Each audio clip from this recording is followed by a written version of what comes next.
What is up, guys? So here with another movie review. So last night I saw the movie Plane on Netflix, and yes, as the title suggests, it is about an airplane. Not the entire movie, but there is in fact an airplane in this one. We have Gerard Butler, who is actually one of my favorite action actors of all time. He plays as a pilot named Brody Torrance.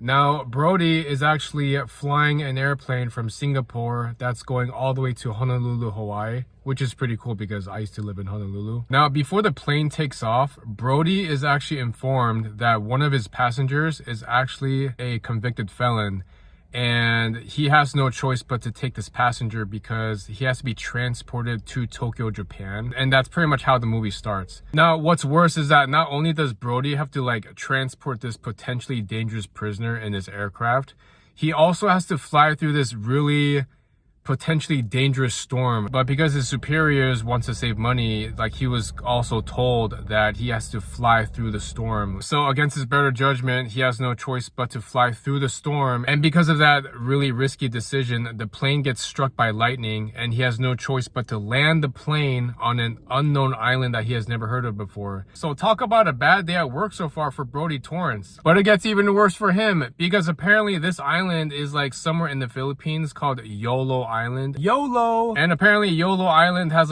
no government system, meaning that there's no one in charge. There are a lot of dangerous criminals and militia groups on this island. Him and the prisoner go off into the jungle to search for help because they're trying to contact the airlines of their location. And while they're off doing their thing, the other passengers are pretty much left behind, but they get captured by this Filipino militia group and held hostage. So that's essentially the movie. Honestly speaking, I first heard about this movie when it first came out 2 years ago.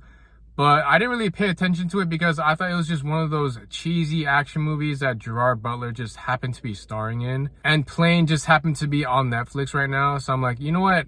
Let me give this movie a chance. Long story short, I watched the entire movie last night. It was actually really great. It was awesome. The action scenes were really cool. There was this one scene where Gerard Butler fights one of the Filipino militia members. It was a really good action scene because it was done in one long take. I feel like action scenes need to be done in longer takes because it's a lot more fun and cool to watch rather than having the action scenes cut up in quick edits. I like the characters in this movie, especially Gerard Butler's character and the guy that he teams up with. Overall, the film had a lot of good action scenes. The acting was good. It was an emotional film towards the end of the movie. Take it from me, because at first I didn't want to watch this movie, but I always say give movies a chance, and I'm glad I gave this movie a chance because it ended up being a really fun action movie to watch. So if you love Gerard Butler, as everybody should, he's a great action star, then I highly recommend you guys give this movie a go. Thank you guys again for watching this movie review. Until the next movie, peace.